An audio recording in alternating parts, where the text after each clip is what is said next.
You see? Do you see what I mean? Totally.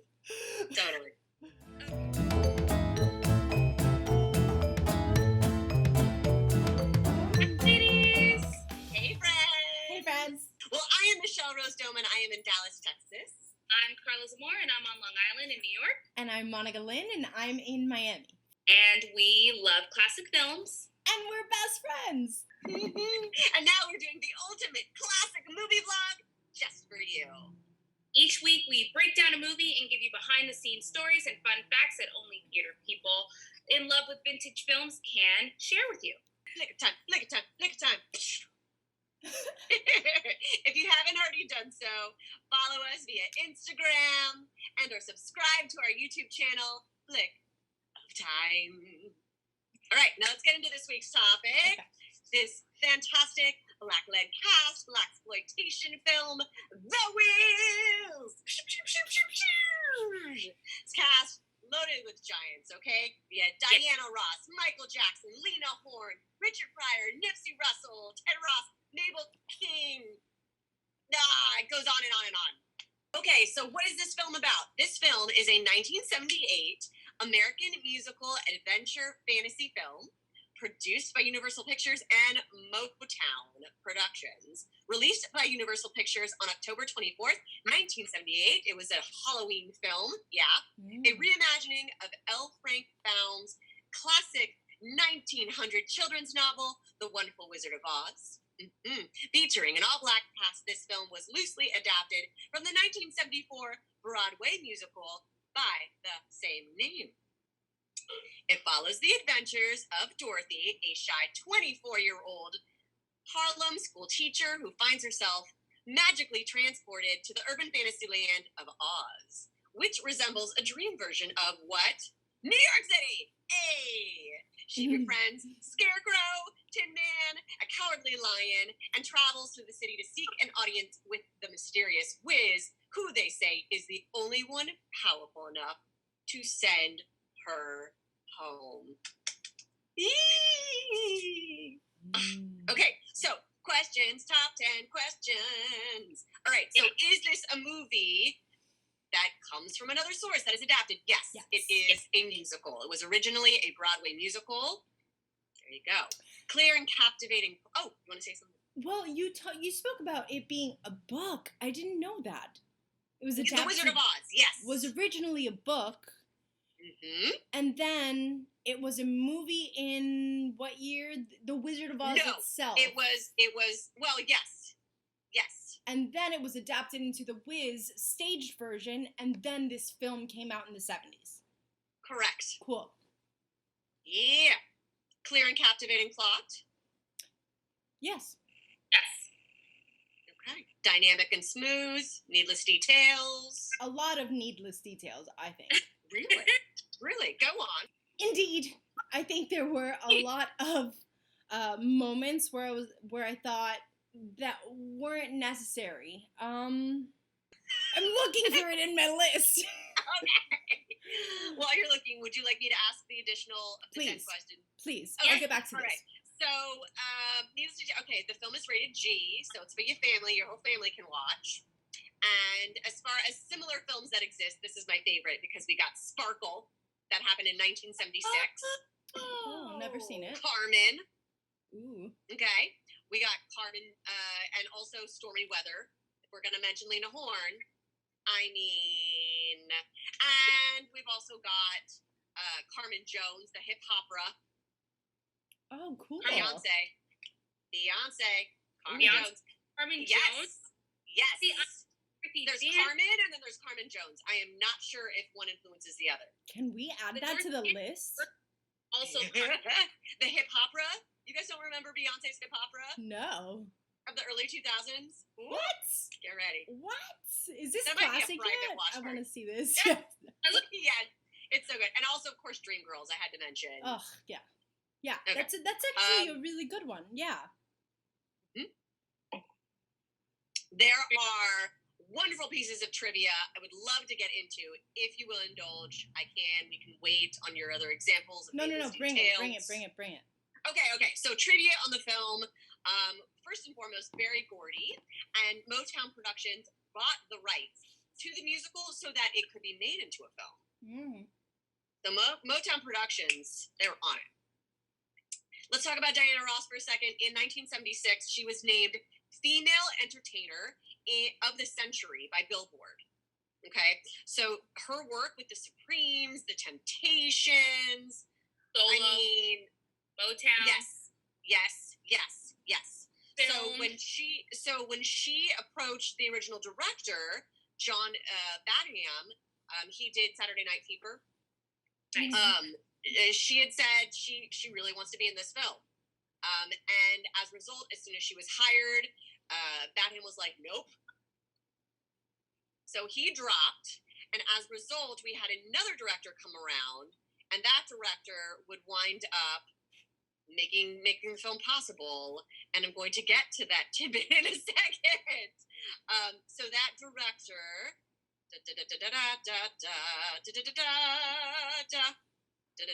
we'll get back to.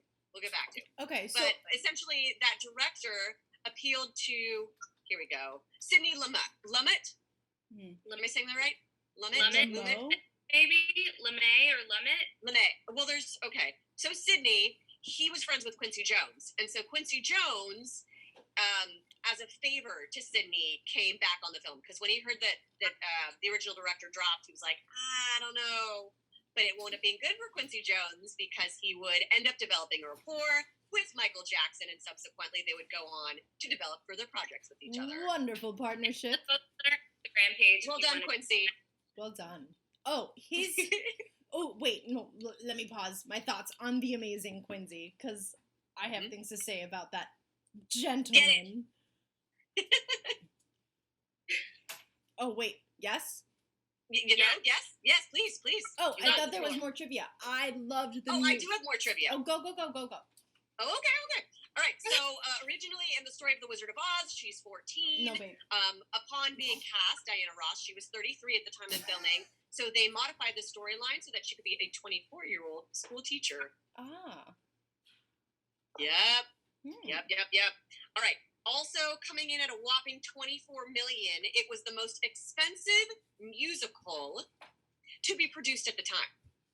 $24 million in 1970. Yes, and the film originally only brought in $13 million. Right. So technically, it initially was a flop. Right. It had a resurgence, like a cult following, thanks to Michael Jackson. Right. And his career come the 90s. But I gotta say, I love this film. I own it.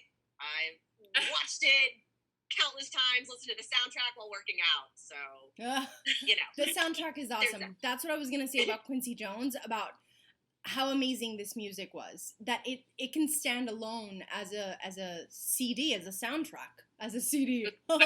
Retro Rewind. Hey! Ooh. Yeah, I listening back then.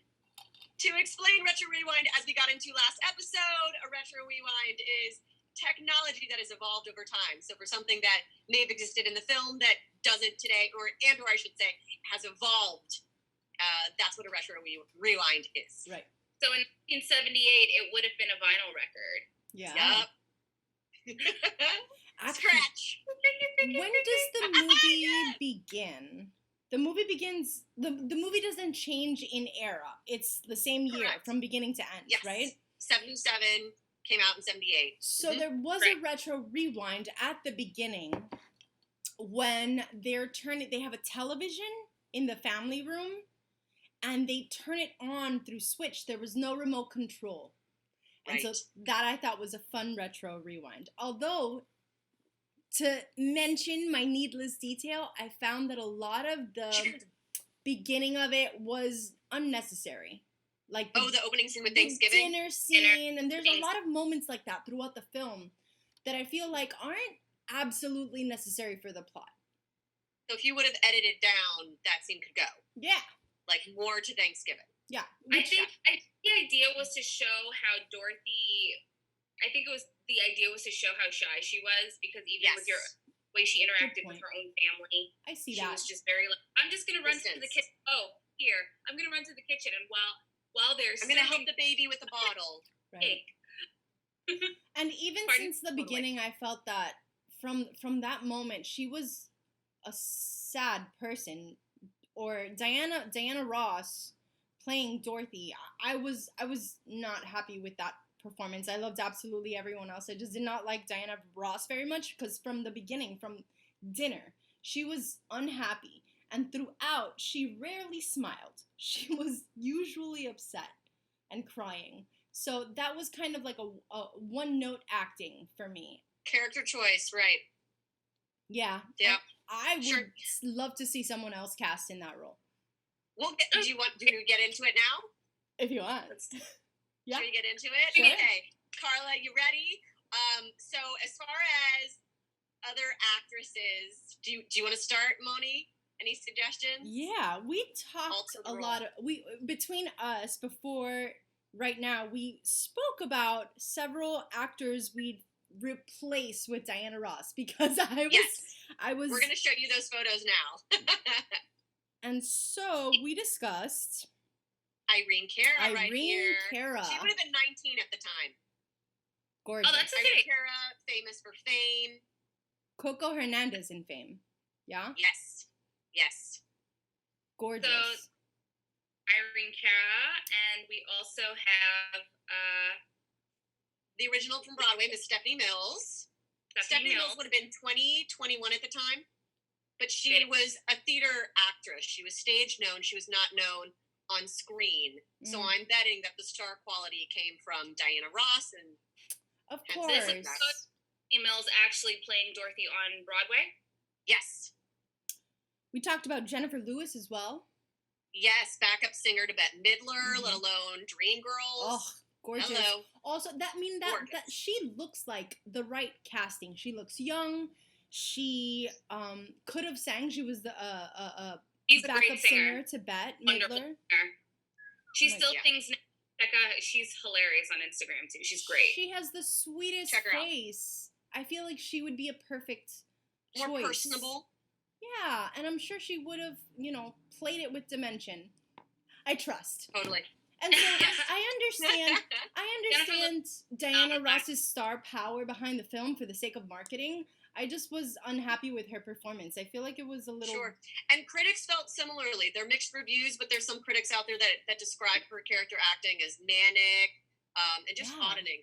Crying the whole time. Funny. Like, there was... I mean, I know Michael Jackson was not Michael Jackson post off the wall. And Baby Michael Jackson! He's 20 in this. Oh. Right. But also, like, his celebrity really exploded after this film. But you did have Richard Pryor. You did have Nipsy Russell. You did have other stars of the time. Mabel King and Ted Ross from the original. And they were awesome. They were great. These were people who were well-known actors and performers of their time anyway. And even pre-Michael Jackson, because he was a member of the Jackson 5. Yeah. True. He's part of the Jackson 5. Can we see other cast members, Carla? That were in it? Of course. Oh, let's get into that for a second. But first, I wanted to finish our trivia just to give people a little bit more perspective. So Michael Jackson, it's cool that we mentioned him because he actually won the NAACP Image Award for Best Actor. He did a great job. Great job. And Quincy Jones likens to say that he is a young Sammy Davis Jr. In his mannerisms, his dancing, right? Yeah. I thought his character dancing was spot on. Oh my goodness. I loved it.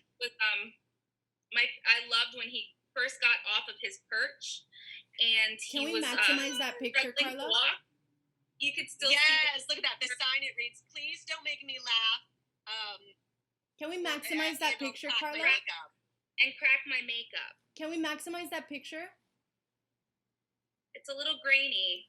Boom. But you get the point, guys. And that nose. Oh my gosh, the nose. I'll get a good zoom in on the nose because Reese's peanut butter cup and that nose makeup design. I think it's so cool, the design of that makeup. Yeah. And even Nipsey Hussle's makeup was really cool. How they did the Tin Man. They did the ears. They came down and it was really cool how they accentuated his cheekbone. What we say, like, contrast. We use contrast now, but they use contour. Thank you, contour. But they did it with what is the makeup technique, Michelle, that, or Carla, that what shading, or that you add something on top to layer, like caking, or what, I don't know, or like kind of an SFX makeup decision. Right. It was yeah. They did there we did go. a layer of there something. we go, our beautiful cast. Oh, We so got our cool. Scarecrow, we got our Tin Man, we got Dorothy, and the lion. I'm trying to get a close up of Michael Jackson's nose as the Scarecrow. Cool. I'm trying to get Absolutely. I will proceed with that, the trivia. So the shot of the kids. Well, never mind. I was going to say filming locations. Several landmarks in New York City are the backdrop of the film. The Tin Man joined the crew in Coney Island. Yes. And then we have the Hoyt Schermerhorn subway station, which is the setting for the puppets when they come to life. The Munchkins coming to life. So cool. Coming out of the graffiti concept. Coming out of the wall. Yes. So cool. The World Trade Center was the home to Emerald City. Oh, no way! And it wasn't built that long, that long. 77. Before. Right. Truth. And then what used to be Shea Stadium is where the monkeys chased our gang on bicycles. Okay, so it's so funny. I was like, are they in a parking garage right now? I know, right? When I was watching, I was like, that's a parking garage. Totally. Photo of here's Michael Jackson. Hey, let's see that makeup. Black and white, but here's a close shot of his face. And love it. Yes. And Reese's peanut butter cup right over the tip. Right on the nose. On the tip. Just the tip. Yeah. Just the tip. Okay, so there was a goof that I had to include in the trivia, and it asks, does Dorothy live in Harlem or does she live in Brooklyn? Because when she gives the address, she's on Prospect. That is in Brooklyn. But then Aunt M goes on to say that Dorothy has never been below 125th Street. That's in Harlem. That's funny. So, I mean, one could posit, okay, she teaches in Harlem, so she can live in Brooklyn. True. So, cameo, gotta give a shout out. Not credited in the film, but Robin Givens plays a guest in the Thanksgiving dinner. No way! It was her first on-screen role. Oh, Gotta love it. Got the Tin Man for ya. Yes, Tin Man! Nipsey Russell. Here's a little close-up of BTS. Bear with me all, I'm learning new technology. There we go. That's what it's for. So, there we go. Look at that. see, you see what I mean? Pieces, They connect from his ears, and they put like a prosthetic. That's what I was trying to say. Like prosthetic. Okay. A layer over him to like contour. I think it's so good, so creative, the makeup in this film. Oh my goodness, yes, agreed. I love the Scarecrow and the Tin Man.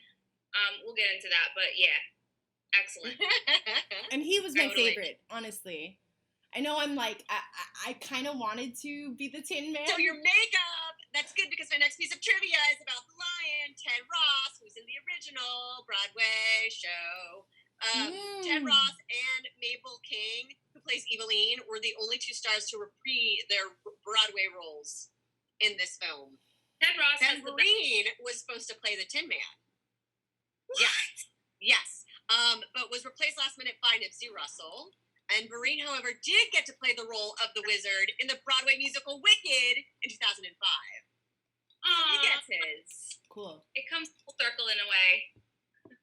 Funny enough, Jimmy Walker was the director Lumet's first choice to play the Scarecrow, but the producer, Rob Cohen, he really wanted a singer for the role, and so he convinced him to cast Michael Jackson. Okay. Excuse me. So, you had mention that Michael Jackson was not as famous at this point. Oh yeah, he's 20. Still like Baby Michael Jackson. So if I'm not mistaken, this might have been one of his first films. It was his first film.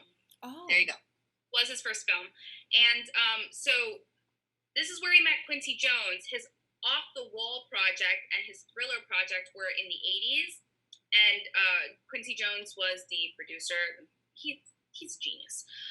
He was the producer of it. And so that was where Michael Jackson's solo star power just exploded. Remember, before The Wiz, he was, one of 5 in the Jackson 5. Right. So he was known. So he was known. He was famous. Oh, absolutely. Quincy was already famous at this point. Yeah. But he was also sharing the spotlight with 4 other people, with his siblings. Right. So this was the beginning of his solo career. Stepping away from that and, cool. being a solo. Getting back to the director, and then that's my final piece of trivia. So Sidney Lumet, he stepped in for Badham, and at the time, Lumet was married to Gail Lumet Buckley, who is the daughter of Lena Horne. Oh. No way! Yes. Huh. So, okay, your mother-in-law, you get to direct her. That's pretty cool. Lena Horne was the Glinda the Good Witch of the South. Yes. Yeah. Do you want to do it? Okay. So, favorite quotes, favorite scenes, what stands out? How does the song go? Sundown, he's on down the road. Don't you carry nothing but alone. He's on down. He's on down. Little anecdote. It's from my own life. So I saw The Wiz for the first time in the 5th grade, and that's because our school was doing a stage production, and I was offered Dorothy, and I was so obsessed with Lena Horne. I was like, I turned down Dorothy so I could be Glinda. Yes, that's awesome. Love it. So you were Glinda in The Wiz? I was in the 5th grade. Can we see a picture? Oh my gosh. Carla. That's it. Oh, that is awesome. Maybe we'll include it on our BTS if you're lucky. Yes, if you're lucky. Baby Carla. Ask my mother. Yes, come through. So, I think that my favorite element of this whole film is the music. I love the songs. They're they're so fun. They're so upbeat. They're so uplifting. It's like every song is a bop. Every song. Some were added. Some were not in the original Broadway adaptation. Oh wow, really? So Quincy Jones did the music for the original also. Wait. Sorry. Broadway? Yes, the original The Wiz musical. He did. He did? You're saying he did? Oh, no, I'm asking. Sorry. Let's did? See. That's a great question. I wonder. You say Motown bought the rights to it? Right. Highly possible. We will figure it out and add it to our Oh, by the way, Quincy Jones does make a cameo as well as the Emerald City Gold pianist. No way! That's Quincy Jones! That's so cool. I did not know that. Awesome. That's awesome. He That's awesome. also helped with choreography. It's in the credits. He was... Yes, so that is all accurate. I don't see, though, credit for him in working on the Broadway adaptation. Ah, okay. Tremendous. The songs. Oh, did you guys have a favorite song? Gosh, I go back and forth. I mean, just they're all such earworms. Home I find to be so grounding and beautiful. You Can't Win is just like a come-up-in song, sign of adversity, and overcoming adversity. Obviously, Ease on Down the Road is like easy enough. This but was like for a long time, I also really liked Evellene's song. Yeah. Don't Nobody. Oh my gosh. That dress. No Bad News. No Bad News. So this was my first time seeing the movie. So I did not know the music. I knew nothing about it except that it's an adaptation of The Wizard of Oz with what's her name? Judy Garland. Judy Garland. So I didn't know any of the music. I loved the music, but then when I heard Ease On Down the Road, I'm like, oh, of course I know that song. I've heard it 1,000 times, which is interesting. Where did I hear that song if I hadn't seen the movie before? School, friends, parties. It's like a popular. I mean, theater nerds. Song. We're theater nerds, right? Yeah. So okay. It's conceivable that one of our friends could have been playing it at a party. You know. But I think it's often used in other movies. I feel like I've heard it before in other movies as a reference to The Wiz, and I didn't even realize that it was a reference to this film. Very cool. I'm looking it up. You asked, Carla, you asked about like what our favorite songs are, and one of the songs I really like the most, and that really reminded me of okay. So what's the song? The Wiz lives in Oz. I think I wrote down.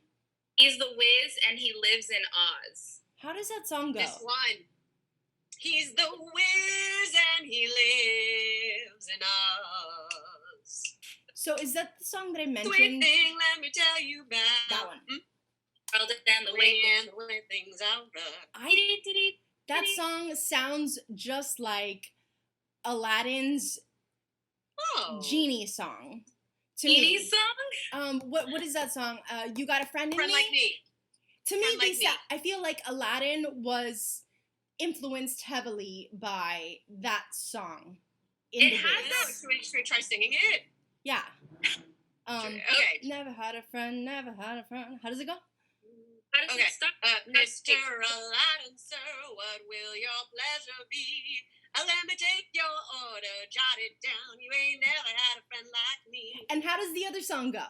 From The Wiz. Let me tell you about the world and the way things are. It sounds the same. Do you hear how similar they sound? Definitely. No doubt. Oh my gosh. Yeah. Especially the horns too. Like yes. You hear the horns. Yeah, well, so Thelma Carpenter, who plays Miss One, was a jazz singer. She put her spin on it. Look her up. She did a great job. Wow. That one part. Now that away to the Emerald City now. Yes. So good. Love it. Loved the music in this film. That was the for sure. 10 for me. Yeah, fire. Cool. Like I want to get the soundtrack because it was so good. Yeah, you do. I might have it. I'm easier. I'll send it to you. Yeah. Want the vibe. So good.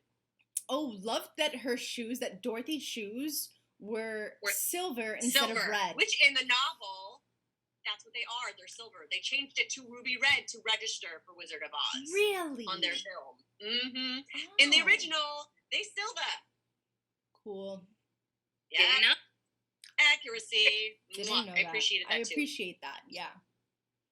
That's pretty cool. You know what I thought was really different from The Wizard of Oz and The Wiz? So in the beginning of The Wizard of Oz, there's only, when they're in the farm before the tornado, there's only like 3 characters, the uncles and the grandma and Dorothy and Toto. But then in the beginning scene of The Wiz, it's a huge family, right? Totally. And then they do a lot of things differently. Actually, let me see my notes. So the silver and the red shoes.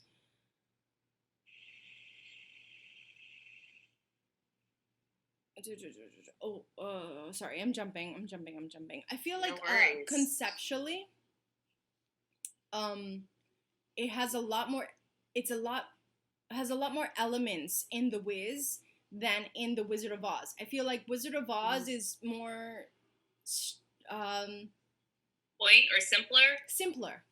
The Wiz has a lot more layers, I feel, but they do something different. In The Wizard of Oz, they have those 3 characters and they are in the rest of the film too, while in the beginning of The Wiz, they have a huge family, which we never see again.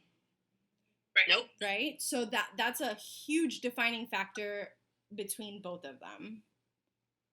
Does that Do you make think that sense? was symbolic that we don't see the family at the end because it was in her heart all along that Dorothy could survive? Just saying, just a suggestion. That's a good point.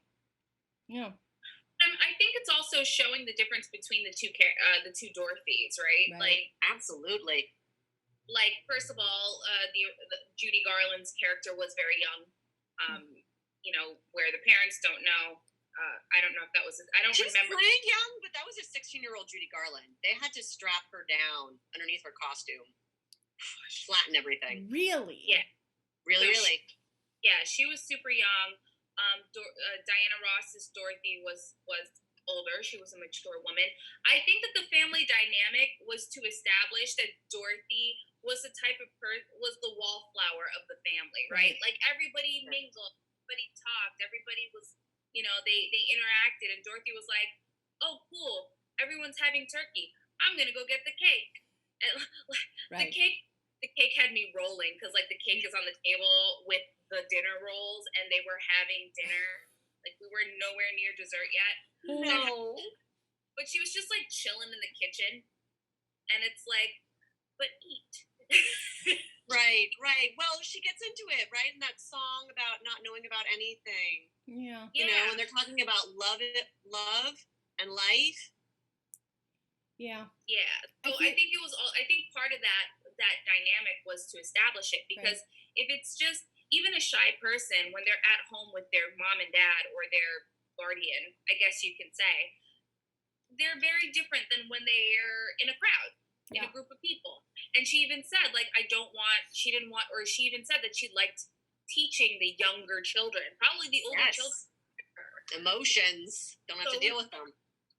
Because she was such a shy woman. Yes. So now you're dealing with almost adults, and that's a very daunting. It's very if you can't even interact with your own family, how are you going to deal with 17-year-old strangers? Yeah.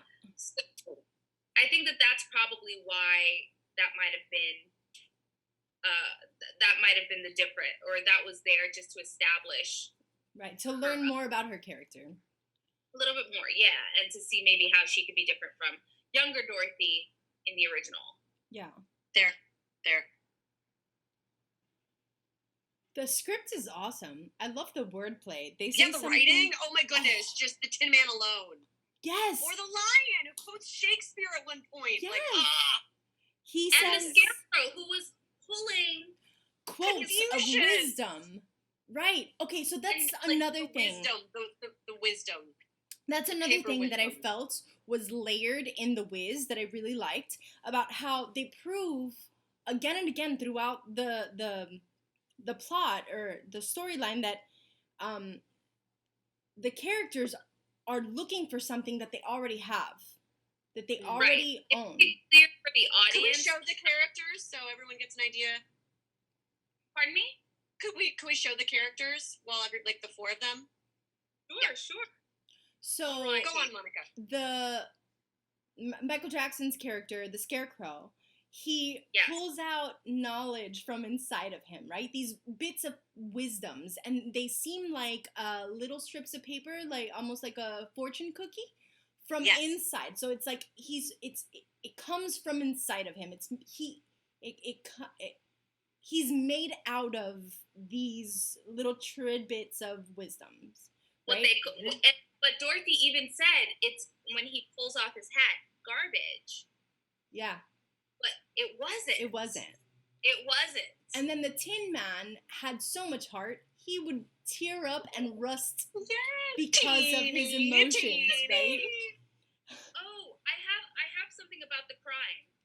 So when he was crying about when he was doing a teeny, and then when Lion and Dorothy passed out in the from the poppy's perfume. Yes. And then he woke them up. That was he cried two different ways in the film. Yes. Really? So I think that's when he realized he had a heart. Oh. I love that. What a suggestion. I think that's when he was aware of the fact that he had a heart. I think and that didn't rust him either. The second, toward the end of the film, when he was crying from his eyes and not like Bertini, the one that was just like strings. A waterfall. Right. Cool. He was actually misting up, and it showed the human side of the Tin Man. The Tin Man became human. It was almost like Pinocchio becoming a real boy, like the Tin Man became a real man. Yeah. Right. So, so who do you guys want to see first? Oh, if there's a photo of the four of them. Right, I think we showed it already. I think it's... Got it. So, so the Tin Man, they use words like metal metatarsals, and they use like kitschy phrases like "Don't rust yourself now." Damn, we also even get the Oz, the great and powerful. Oh yeah, he's there too. Herman, Richard Pryor. This is Richard Pryor, like the greatest comedian of all. Like, yeah, he like just tremendous. Do yourselves a favor. Yes, exactly. So much talent in this film. Wow. A lot. Indeed. My favorite line is so silly. I don't care. Which one? It's great. I love it. Which one? When Scarecrow was on his perch and Dorothy was helping him down, and she chases off the crows, and she's like, "Get out of here, you jive turkeys!" Yeah. If that was blaxploitation, bam, right there. Exactly, and it's such a phrase that was just such a phrase of the 70s. So 70s, yeah. 70s. Airplane, hello. And I had to rewind it. I went back a few times, and I was like, she called them jive turkeys. Those crows, they had it coming. One of my favorite quotes from the film is, "Thank you for being my friends." And then she says, "I'm ready now." And it's just as she's getting transported back to home, once she meets Glinda. I'm like, oh, her friends, who she stuck her neck out for. The Oz initially, he called them riffraff. He did not want them to be brought up with her. He just wanted to talk to her and speak about her shoes. Oh. And you know what's funny? In a way, he saw himself in her too. And to see him go from like, I mean, I guess that's the point. All powerful Oz, just like, let's talk. Little Mary. So the big head, right? The big Oz head, and then that's toppled over, and you literally see a shell of a man. Yeah. Yep. So it's funny how like throughout the film everyone's doing the work, and like this guy is almost going backwards. So everyone's going this way, realizing or growing, realizing you have a brain, you have a heart, you were always home, you were always courageous, etc., etc. And now Oz, who everybody thought was already there, is going in the he's opposite at square one where they left. Right. To go see him. It's almost like crossing paths in a way.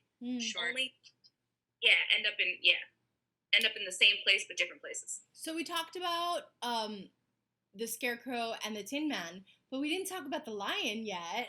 Who I'm no, not so much. As. Ted Ross, bring it on. So he saved everybody. Which, by the way, Moni's makeup. Hello. Hello. Can we get a quick close up of that intense shading? Oh yeah. The contouring. I was talking about contouring. I see you, those spots for whiskers. Thank you. But I mean, the Lion saved everybody multiple times before they even got to the Wiz. Yeah. So that goes to show he had courage. Always had courage. Subway scene with everyone being attacked. Yeah. That was hilarious. Yeah. Hysterical. When he just like ran in a corner and he was like, all right. Yes, those crazy devices as sent by the Wicked Monkey, I guess. So the funny. monkey character who sent after his two lackeys. Remember the trash monsters? Yeah. I loved them. With the teeth. I loved them. They were my favorite. Halloween That costume. so good. Here's our Yes. Ted Ross. Mean old lion. Mean old lion. So good. That growl he had me. He had me with that growl. It was hilarious to me. every time he was just like, Yeah. Yes, You know, that a girl. when they give the lion his first song, I feel like they did a disservice to him by zooming out on him, because then he had to like work to fill the frame. You know what I mean? And he's such Jack. Mhm. But he was a stage actor, so He needed space. Yeah, his acting is big, right? yeah, he was. I just would have loved to see more close-ups on him during that song. I felt like he had to work so hard to fill the space. There's a close-up right there. Yeah. Close-up photo. But his performance was flawless. It was so good. Crushed it. Yeah. So good. Fuego. You know who else I loved? Evillene. Towards the end. Oh my gosh, her song was tremendous. And that costume, though. Oh my goodness. I am pulling that up. Oh my gosh. Okay, so when it comes to Evillene, I feel like her dress is like what you've recycled over a lifetime. Yeah. All pieced together on one item. The detail. My God, that dress must have been so heavy. Yes. The throne, the dress. The way she was walking, it was like arms wide. Yes. That was not a dress. It was a whole lot of dress. That was a lot. Dress. That number must have been a workout. Intricacies. Oh my goodness. Can we zoom in at all? Oh my goodness. Well, you get the throne. So my goodness, that's there. So I wanted to talk about her throne. That was probably one of my favorite things ever, because the throne was a massive toilet. That's so funny. When she melts, because she's allergic to water, she flushes. That's right. That's right. How funny. Water, she melts, toilet closes. Oh my goodness, amazing. I want to talk about the line one more second. His mirror, his handheld mirror with the roar, with the teeth. Do you guys remember that? Oh, that was great too. But I'm with you as far as like takes the award. And by the way, the wardrobe designer married to Julie Andrews. Oh yeah, cool. He's also a set designer as well. Yes, but he was married to Julie Andrews. He met her on the set, or she. Yes, I believe they worked on Mary Poppins together. But I believe it progressed while they were doing Camelot. Tony Walton. Pardon? Tony Walton for our audience. Yes. So it was on the set of Camelot where Julie Andrews introduced him to the Disney powers that be to help him get his foot in the door in the industry. So cool. Let's talk about costumes since we're on the subject. Yes, Carla coming in with the fashion. So Diana Ross's character Dorothy was very plain Jane throughout the film. Nothing evolved with her wardrobe. She's just that simple girl.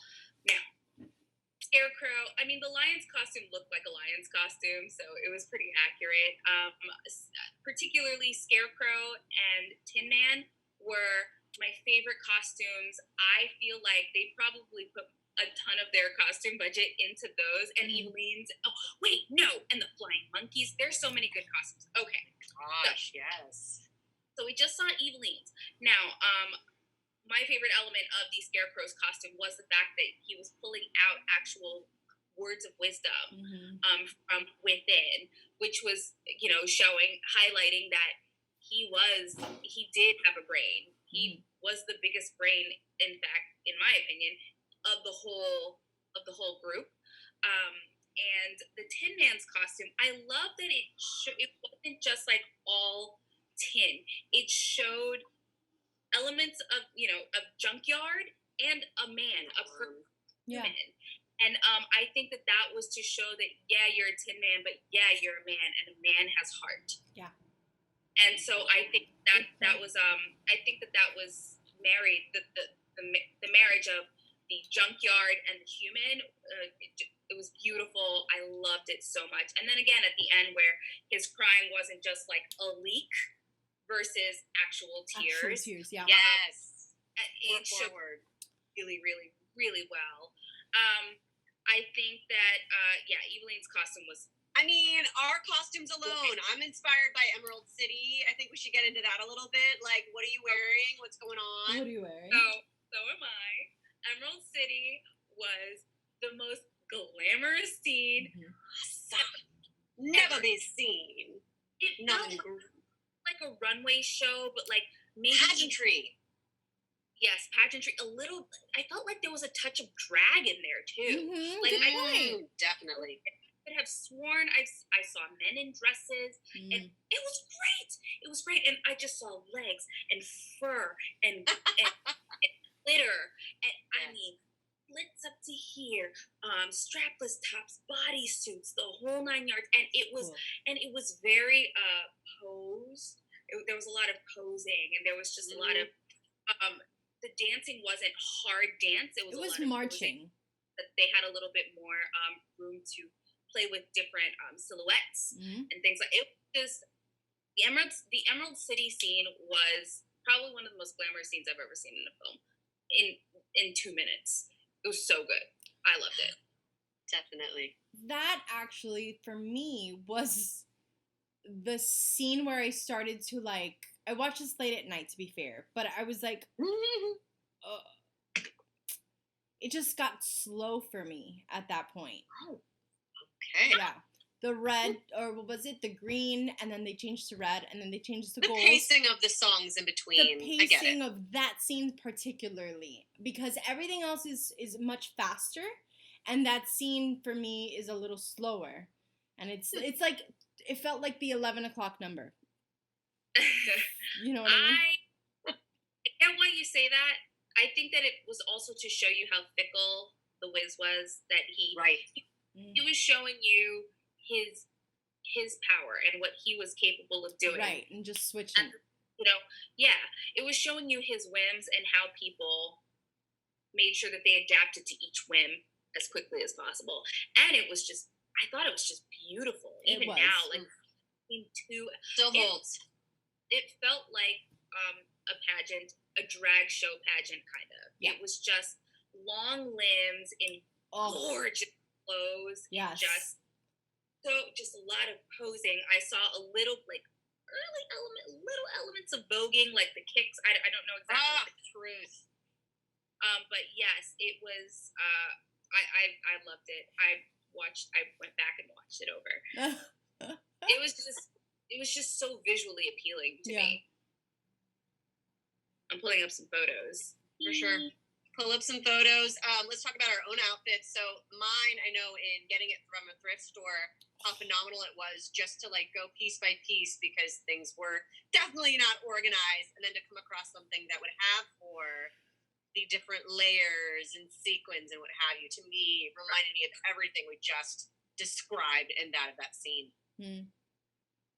That dress. How about you, Moni? Okay, we'll get back to your makeup. It's okay. I chose the gold scene. I felt like yes.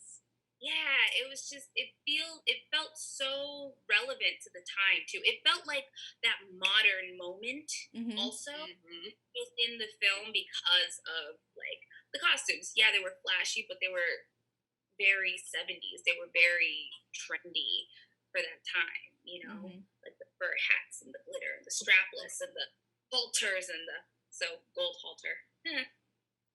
That's your I mean, even Diana Ross dancing in those silver heels. Some of those kicks, though. She was amazing in those heels. Her dancing, awesome, and her singing, awesome. Very, I have very to give her light. that. Yes. Very light. Yes. She was running like if she was in sneakers, and she was in these. And imagine this is for film, so take after take after take. Respect, Diana Ross. Respect. Get it, girl. Upside down. And of course, I'm inspired by. I wanted to be the lion because I have this gnarly coat, and so and I thought it was pretty appropriate to like be furry like a lion, and so I made a lion face. I love that. Thank you. Brilliant. Like even look how they're walking. They're just it's a glide step. Yes. Parade. I loved it. I loved it. I love pageantry. I love showmanship and over the topness, especially. Absolutely. You know why? Okay. You know why it just dragged for me at that point? Because that was we talked about maybe unnecessary details. I didn't think that was very important to the plot. That march that lasted like 10 minutes, it seemed. Fair. They could have conveyed it in shorter time. I think it was to showcase the whims of the wit. I get that. Right. Let alone some of the lines that they were saying once Dorothy was selected, like, want to come over for dinner? Right? That idea of keeping up with the Joneses, the idea of, like, you know, being the best on the block. Yeah. They all just formed a single file line and then closed in behind her as she was walking toward the door. Yeah. Mm-hmm. Yeah. Yeah. And just that idea of celebrity and wanting, you're exactly what you said, keeping up with the Joneses. Right. But, yeah. And so, Carla, how about you? Your fashion. What influenced your fashion choice tonight? Definitely Emerald City, the gold scene. So I'm gold all over. I don't know if you Love can see. it. Sparkle. Yeah, your makeup is awesome. I'm the golden child today. Indeed. Oh, and I took didn't have any gold clothes. Didn't have any clothes that would be suitable. So went to the thrift store and I found a scarf for $3. And I turned it into a little halter. Brilliant. Yes. Girl, look at that, man. Love it. So the $3 scarf as a halter. What? That's awesome. Oh, you know what was one of my favorite parts? Whenever they would have the baby, the baby universe. Do you know what I'm talking about? Oh my goodness, with Glinda, and they would cut some little children while she was singing. It was weird. Really? It was weird. Well, okay, so there's one kid that obviously is like, but mostly they looked enamored with her, and so that's why I liked it. I just thought it was really abstract and cool. Why was there a baby universe? Like, I don't Glinda know. It was weird. Because she's talking about your future and your home. I don't know. I guess that's I another. get that it's a stretch, but it was just like babies, just baby, like random baby stars. So that's another unnecessary detail, maybe. You know. Sure. But I just thought it was really abstract and interesting to watch. And so I think a lot of things are decided, a lot of decisions are made in this film for what's like appealing aesthetically, because there's so many aesthetic elements to this film. Yeah. So visual elements, yeah. So maybe it's unnecessary, but I feel like it was it's a really cool appeal that they added in. I didn't like it.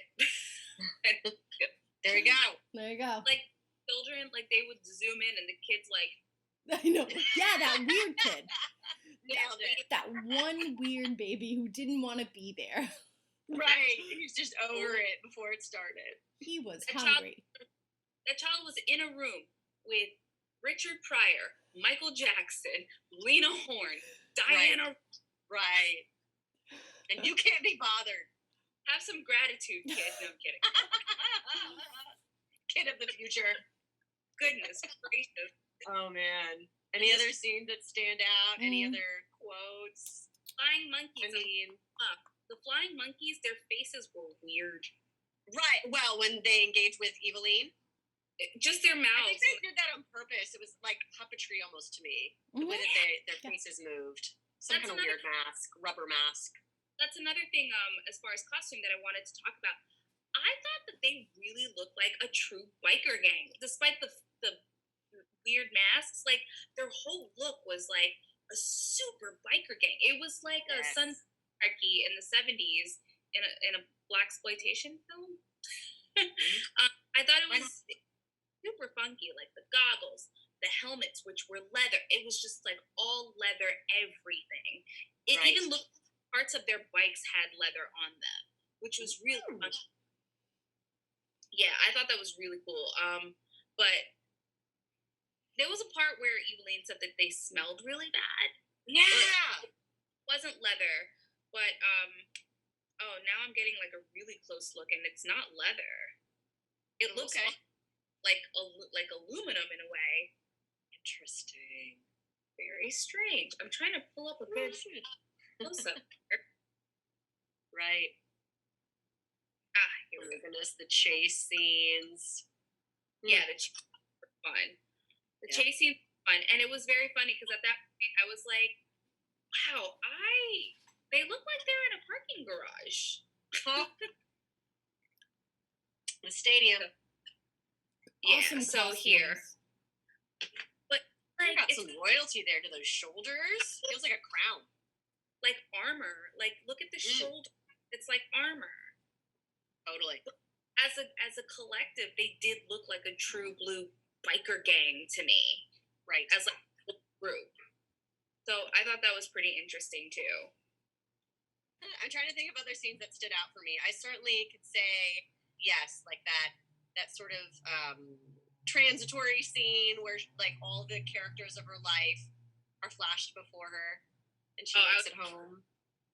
I think that the home. I thought that was well done. I thought that was her strongest performance throughout in the whole film. 100%. Which part? Sorry. Diana Ross. The scene where she's transported back home. Oh, okay, Dorothy. yeah. I really see the flash of all the characters. I agree. I think she was. I think that was her strongest moment. That was her strongest scene in that film. It was heartfelt. It was truly heartfelt, and I mean, you're singing in front of Lena Horne, so I was desensitized already at that point. You're not a Dorothy fan. You were not a team Diana Ross at all. Girl, I'm sorry. She was just crying the whole time. So by the time that she had to cry, I was like, okay, I don't care. Really? Yeah. Fair.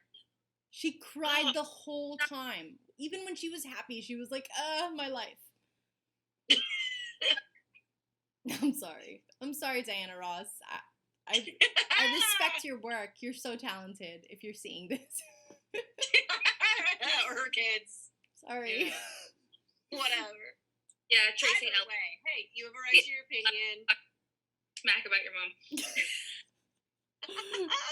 Yes. You know. No, but I do think that there are parts where, you know, it felt a little overdone. Like there was a part when Evillene was about to throw Toto into the fire pit. No. Yeah, it was. Can we talk though about the like rebirth from Brand New Day? Like I loved for the workers when they unzipped their costume. I really enjoyed that. Yeah. The lyrics, the lyrics to Brand New Day. Let me pull that up because I think that there was a lot of meaning in that, and it wasn't just about Evillene. We're talking about a Black community in the 1970s, in New York City, possibly in the Brooklyn, Harlem area, which weren't the nicest, from what I was told, from what I understand. I think that there was a lot of hidden meaning in it. Yeah, symbology. Big time. Or symbolism, pardon. Big time.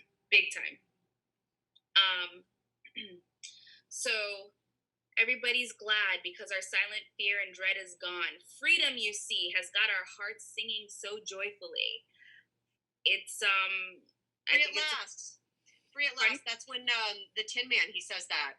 He interjects with free at last, free at last. So there is that element of still acknowledging something outside of Oz that I guess the whole cast to some degree, or the whole cast could relate to, or could connect on. I think that this song wasn't really about Evillene, personally. Right. I don't think it was about her at all. I mean, yes, it made sense to Evillene because it's like free at last, and you're shedding that skin. You're shedding the, and the outer skin that they were taking off was a lot bigger than these people that emerged from it. They were beautiful. They were glowing. Yes. They were radiant. Yes, they were, and it was like they were just like in bathing their skivvies, I guess you can say. It was almost like they bikinis. were reborn. They were reborn.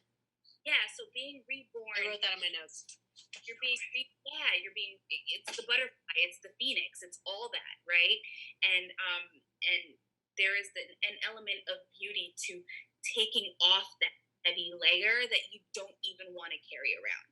And I think that song was beautiful, but I think it was very heavy too. Like, I watched it and I was like, it's not just about Evillene in this. And the dancing was they reached the farthest.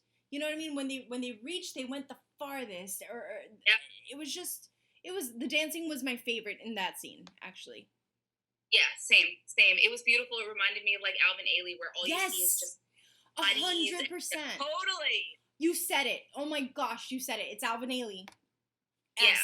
So I had to look up the choreographer because I was curious. It wasn't Alvin Ailey, but actually the choreographer, ladies and gentlemen. I have to say, I know we're going to get into our numerical rating from the end. Some of the choreo, not in that number, because I agree with you gals, but some of the choreo did not work for me, considering the time period and the costuming. I understand it probably was heavy, take after take. So there were some factors. By that same token, I don't know. I just felt like there could be more that could have been done. Where or how? Like, okay. So in the posies, perfume scene, right before that, when it's just like a bunch of streetwalkers, dare I say, just a bunch of women. I think that could have been a great opportunity for some choreography. I wonder what was on the cutting room floor. I'm very curious. Sure. You know, I wonder. The choreographer, his name was Louis Johnson. He actually died in April of this year at 90 years. Yeah, respect. Let's see. He's done Broadway. He did Damn Yankees on Broadway. He's known he's done Aida. Alan Ailey and Dance Theater of Harlem Company. So there you have it. But just that scene particularly, just with the bodies and the shedding of the skin, and just like with the bikinis, and the legs. The legs. Oh my goodness. The limbs. I think those lines. Yes. Yeah. Just long limbs. Just beautiful. There was several moments that I thought looked like the set was in a studio. But I know it was filmed on location. So I think that was really creative. Like the sunset, I wonder if that was actually a studio. They filmed it on location, but maybe they put that scene in it that was filmed later or before in a studio. Like there's a scene where they show the sun or the moon as an apple in the sky. An apple, the big apple. The big apple. Yes, I love that. So they couldn't have done that on location. That had to have been a studio. Yeah. Right? Yeah. And then and the sunsets, they were so pretty. How they colored the sky. I thought visually this movie was beautiful. Oh my goodness. Did you guys notice that as they got closer to Oz, that the Yellow Brick Road expanded in size? Yes. Well, I mean, it started in the yard where the Scarecrow was, and it was a couple of bricks. Yes. Right. It was like this narrow road. Yeah. And then it would expand. Mm-hmm. A really cute moment, Michael Jackson relearning how to walk. Yeah. When he was... That's what I'm saying. His physical acting was awesome. Superb. I liked his acting. I loved genuine. I loved him in this role. I loved him. I didn't see anybody else playing that. Fans of Michael Jackson did too. I mean, the film did not do well originally in the box offices, but come the 90s, when Michael Jackson was having his heyday, fans were like, well, what else has he done? And they started to explore, and they came across this film and brought it back into the fold. Especially considering that was his first gig. Like, bravo. Right? Yeah. I love it. Yes. He was just so cute and sweet, and maybe he wasn't acting. I don't know, just soft spoken. That was a Michael Jackson-ism, I guess. Yeah. Say, but I think it was wonderful, that role. So, Can we get into the rating, my ladies? So, 1 being the lowest, 10 being the highest. What do you rate the film? I rate it a 7. Ugh. Due to its pacing and needless details? Pacing, needless details. I hate Diana Ross's character. And also... I hated the main character. Yeah. It's a big deal. Yeah, she leads the whole thing. Takes And you out of it. she took me out of it a lot. But everybody else brought me back in. Because the acting for everyone else I thought was so much fun. Acting, the The writing was excellent. So it's just... The music was amazing. So I give it a solid 7. It kept me going. It kept me interested throughout most of them, although it did drag for me. Like we talked about that march in Oz. Oh yeah. See, I love the march. I love the march too. I gotta say, I own this film. I've listened to the music when working out, aforementioned. I definitely give this film a 9. For me, some of the choreo is off. That's the only thing that I was like, that stands out to me. Everything else gelled as far as the creativity when it came to that of shots of New York and just, as you said, like the characterizations of the story itself, just the whole reimagining works for me. Super quickly, slightly on and off topic. Oz, so when I was watching it, when I watched it as a kid, I wasn't aware of this. Now, watching it again, I was like, is Oz just New York City? I thought it was hilarious that like they were like in a subway. Like they painted the subway Totally. They painted the ground on the subway yellow. But I just thought it was. I think that goes to show that Dorothy, just like the other characters, Dorothy was always home. Right. Exactly. So it's funny. It clicked in my head at that point. It was very interesting. So, what's your rating? What's your rating? I'm gonna go with an 8. Okay. 8. There were some moments that was a little shrieky for me. Yes, they yelled a lot. Shriekiness. I think that from Diana. Her and even I think even Evillene could have worked with a little violence or a little, played with her with modulation of her voice a little bit more. I agree. You know what's so interesting? There's a master class for, oh my goodness, Helen Mirren. And she gets into when stage actors transition to film, it's like they've gone from talking to, if it's 5 to 500, but they can't, like you can always tell for those that like haven't had a coach or practice because it's like those weird garble when they're trying to talk to 500 people. Like, whoa. And you know what? The lion I hear you with the voice modulation. The lion was a victim of that too, I think. A victim. Right. I think he screams a lot too, is my point. Yeah. So it was just a little shrieky at times. And I think that was a bit distracting. And I think it kind of took away from whatever was happening in the scene. Yeah. Maybe like when she was looking for Toto in a blizzard, that makes sense to scream because you want your dog to hear you. But like when the Tin Man is flattened, like he's been flattened, so there's no need to scream. And then the Scarecrow was cut in half, sawed in half. No need to scream. He's already sawed in half. Yeah. Maybe I feel like the only time she really needed to shriek was for Toto. I felt like yelling so much also took away from the large numbers in which they belted.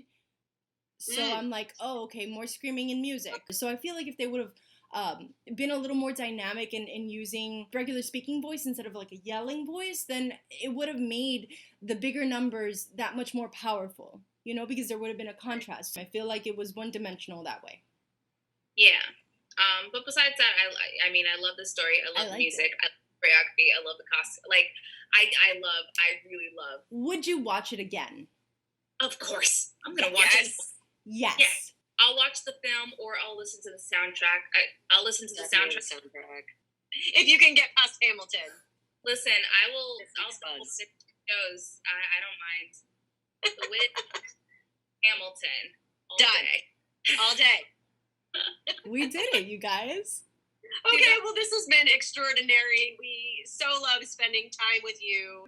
And join us next week as we discuss the film, the foreign film, 8 1/2, which is the 1963 Italian surrealist comedy drama film directed by Federico Fellini and co-scripted by that of Fellini, as well as Tullio Pinelli, Ennio Planio, and Brunello Rondi. My apologies, Italian.